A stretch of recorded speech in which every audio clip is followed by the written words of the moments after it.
Deus fala o seguinte, toca no seu coração. E o que você fala com ele?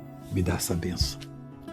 O salmista do Salmo 140, ele disse o seguinte, livra-me, Senhor, do homem mau. É porque ele sentiu de Deus, eu posso te livrar do homem mau. Meu irmão, naquela hora, faça um pacto com Deus. Quando ele abre a palavra, ele está lhe oferecendo uma aliança. Eu costumo fazer isso. Eu entendi, Deus, livra-me do homem mau, porque se não livrar, você vai ter problemas com ele. E guarda-me do homem violento. É como se você nem existisse para aquela pessoa violenta.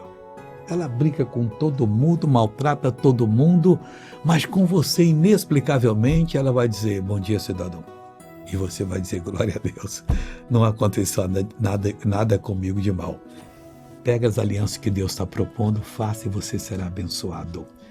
Veja essa pessoa abençoada nas minhas reuniões. Eu tenho um problema muito sério, há muito tempo. Que problema que é? É problema de coluna. Na cervical. E já vim aqui as 2 vezes. A primeira vez eu saí curado. Daqui. Da coluna. Agora eu estou curado da cervical. Estou com o corpo até molhado de suor. Sumiu a dor? Sumiu. Pode mexer agora aí o pescoço? O senhor não fazia isso? Não. Cheguei aqui todo duro. Todo duro? Duro. Glória a Deus. Agora eu quero orar com você. Pai, eu uno a minha fé com a fé dessa pessoa que está orando comigo, que também está dizendo, Deus, eu quero ser livre do homem mau, do homem violento. Quantas irmãzinhas, ó Deus, que estão procurando um casamento, estão pedindo que seja um marido amigo, que seja um marido chefe de família, que seja um marido abençoado.